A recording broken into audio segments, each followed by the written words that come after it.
உன் வார்த்தைகள் கேட்கப்பட்டது என்று வேதவசனம் சொல்லுகிறது.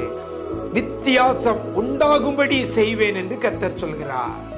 நான் உன்னை வெறுத்து விடவில்லை என்று கர்த்தர் சொல்லுகிறார். இன்றைக்கு கர்த்தர் நமக்கு தருகிற ஒரு வார்த்தை வார்த்தை வார்த்தை சகலமும் நன்மைக்கேதுவாய் நடக்கிறது நடக்கிறது.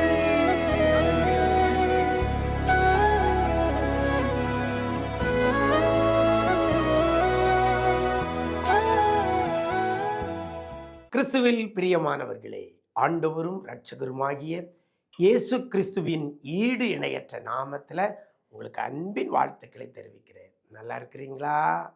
எல்லாரும் ஆண்டவர் கிருபையில் நல்லா இருப்பீங்கன்னு கர்த்தருக்குள் நம்புகிறேன்.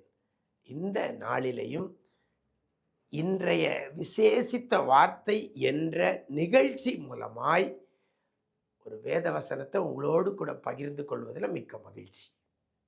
ஒவ்வொரு நாளும் உங்கள் வீட்டில், தொலைக்காட்சியில், இன்னும் யூடியூப்பில், இன்னும் அநேக ஆப்ஸில் வேத வார்த்தையை உங்களில் ஒருவனாக உங்களோடு கூட பகிர்ந்து கொள்வதை நினைத்து மனதார ஆண்டவரை துதிக்கிறேன்.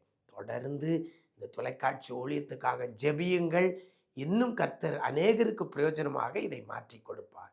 இன்றைக்கும் வேதத்திலிருந்து ஒரு வசனத்தை உங்கள் முன்னால் வைக்கிறேன்.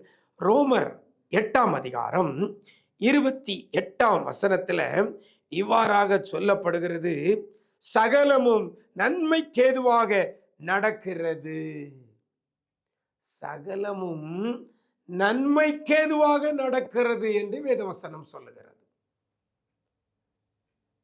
நடக்கிறவைகள் நன்மைக்கேதுவாய் நடக்குதா நம்முடைய வாழ்க்கையில? அப்படி பார்த்தா, அப்படி கேட்டா நிறைய பேர் சொல்றது மாற்று பதிலாக தான் இருக்கும். இல்லை என்று தான்.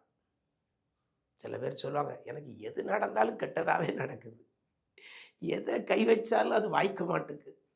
அப்படி சொல்லுகிற பிள்ளைகள் ஏராளம். எனக்கு அருமையான தேவஜனமே, இந்த நாளில இந்த வேதவசனம் உங்களுக்கு நேராக வருகிறது. நடக்கிறது எல்லாம், அதுதான் சகலமும் சகலமும் நன்மைக்கேதுவாய் நடக்கிறது என்று வேதவசனம் சொல்லுகிறது.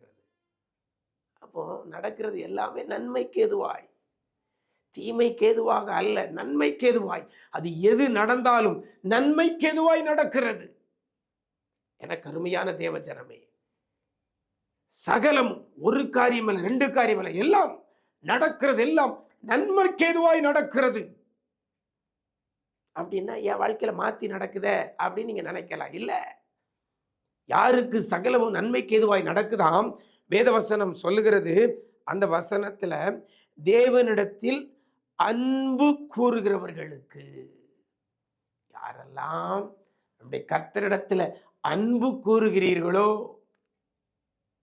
யாரெல்லாம் தேவனிடத்தில் அன்பு கூறுகிறீர்களோ அவர்களுக்கு சகலமும் நன்மைக்கு ஏதுவாய் நடக்கிறது. இன்னைக்கு நீங்களும் நான் யாரிடத்தில் அன்பு கூறுகிறோம்? ஏதோ ஒரு மற்ற பாலினத்தின் மேல அன்பு கூறுகிறோம் அல்லவா? அதை காட்டிலும் கர்த்தரிடத்தில் அன்பு கூறுகிற பிள்ளையாக இருந்தால் உங்களுக்கு நடக்கிறதெல்லாம் சகலமும் நன்மைக்கு ஏதுவாய் இருக்கும். எனக்கு அருமையான தேவஜனமே, நீங்க அவரிடத்தில் அன்பு கூறுகிற பிள்ளையாக உங்களை மாற்றிக்கொள்ளுங்கள். அன்பு கூறுகிற பிள்ளையாக உங்களை மாற்றிக்கொள்ளுங்கள். அன்பு கூறுகிறதுனா என்னது? அவருக்கு முதலிடம் கொடுங்க. ஏசப்பாவுக்கு முதலிடம் கொடுங்க.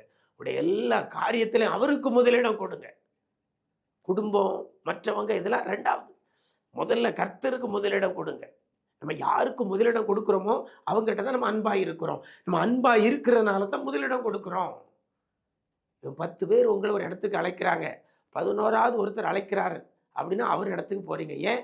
நீங்க இந்த 10 பேரை காட்டிலும் அவரை நீங்க நேசிக்கிறீங்க, அவரிடத்துல அன்பாக இருக்கு. அதனால தான் அந்த 11ஆவது நபர் கூப்பிடும்போது அவங்க கூட போறோம், அவங்க காரியங்களுக்கு முக்கியத்துவம் கொடுக்கிறோம். அப்போ நீங்க கர்த்தருக்கு முதலிடம் கொடுக்கிற பிள்ளையா இருந்தால் நீங்கள் கர்த்தரிடத்தில் அன்பு கூறுகிறோம் என்று அர்த்தம். ஞாயிற்றுக்கிழமையா ஆலயத்தில் தான் நான் இருப்பேன், ஆண்டவர் ஆராதிப்பேன். திருமணமா, மற்ற காரியமா? நோ. ரெண்டாவது சொல்றீங்களா? இல்லை, கல்யாண வீட்டுக்கு போயிட்டு அதுக்கப்புறம் சர்ச்சுக்கு போகலான்னு நினைக்கிறீங்களா? அல்லது அடுத்த வாரம் சர்ச்சுக்கு போயிடலான்னு நினைக்கிறீங்களா? அப்படின்னா நீங்கள் கர்த்தரிடத்தில் அன்பு கூறலை, கர்த்தருக்கு முதலிடம் கொடுக்கல. எனக்கு அருமையான தேவஜனமே, கர்த்தருக்கு முதலிடம் கொடுக்கிற பிள்ளையாக இருப்பீர்கள் ஆனால் நீங்கள் அவரிடத்தில் அன்பு கூறுகிறதற்கு அதுதான் அடையாளம். கர்த்தரிடத்துல அன்பு கூறுகிற பிள்ளையாய் இருந்தால் அப்படிப்பட்ட பிள்ளைகளுக்கு சகலமும் நன்மைக்கு ஏதுவாய் நடக்கிறது என்று அறிந்திருக்கிறோம் என்று வேதவசனம் சொல்லுகிறது. கர்த்தரிடத்துல அன்பு கூறுகிற பிள்ளைகளாய் இன்னைக்கு உங்களை மாற்றிக்கொள்ளுங்கள். உலகம் எல்லாவற்றையும் பின்னால் வச்சுட்டு இயேசு கிறிஸ்து தான் எனக்கு முன்னால் என்று சொல்லி அவரை பற்றி கொள்ளுங்கள். உங்களுக்கு எது நடந்தாலும் அது நன்மைக்கு ஏதுவாக இருக்கும். ஒருவேளை இழப்பா இருக்கலாம், அதுவும் நன்மைக்கு ஏதுவாகத்தான் இருக்கும். ஒருவேளை வியாதியா இருக்கலாம், அதுவும் நன்மைக்கு ஏதுவாகத்தான் இருக்கும். அல்லது ஒரு பிரச்சனையா இருக்கலாம், அதுவும் நன்மைக்கு ஏதுவாகத்தான் இருக்குமே ஒழிய தீமைக்கு ஏதுவானதாக அது இருக்காது. அவரிடத்தில் அன்பு கூறுகிற பிள்ளைகளுக்கு கர்த்தரை பிடிச்சுக்கிடுங்க. அவரிடத்தில் அன்பாயிருங்கள், அவரிடத்தில் அன்பு கூறுங்கள், அவருக்கு முதலிடம் கொடுங்க. இன்றையிலிருந்து உங்களுடைய வாழ்க்கையில நடக்கிறது எல்லாம் உங்களுக்கு நன்மைக்கு ஏதுவாக மட்டுமே அது நடக்கும். கர்த்தர் அப்படிப்பட்ட கிருபையை தருவாராக. நாம் ஜெபிக்கலாமா? எங்களை நேசிக்கிற நல்ல தகப்பனே, ஆசீர்வதிக்கப்பட்ட நல்ல நாளிலேயும் கூட சகலமும் நன்மைக்கு ஏதுவாய் நடக்கிறது என்று அறிந்திருக்கிறோம் என்ற வேத வசனத்தின்படி பிள்ளைகள் உம்மிடத்தில் அன்பு கூறுகிற பிள்ளைகளுக்கு நடக்கிறதெல்லாம் நன்மைக்கு ஏதுவாய் நடக்கட்டும் ஐயா.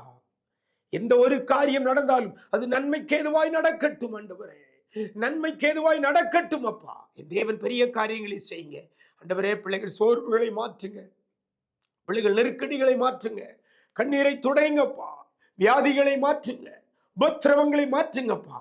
நன்மைக்கு ஏதுவாக பிள்ளைகளுடைய எல்லா காரியங்களும் நடக்க கிருபை செய்யுங்க. இந்த நாளிலும் கூட கர்த்தருடைய பிரசன்ன பிள்ளைகளை தாங்கி வழி நடத்தட்டும். எங்க போனால் வந்தாலும் உடைய சமூகம் முன் சொல்லட்டும் ஐயா. கிருபைகள் பெருகட்டும். மீட்பர் இயேசுவின் மூலம் ஜெபிக்கிறோம் நல்ல பிதாவே, ஆமென், ஆமென். பிரியமானவர்களே, கர்த்தரிடத்துல அன்பு கூறுகிற பிள்ளையாக உங்களை மாற்றிக்கொள்ளுங்கள். சகலமும் நன்மைக்கு ஏதுவாய் நடக்கும். God bless you.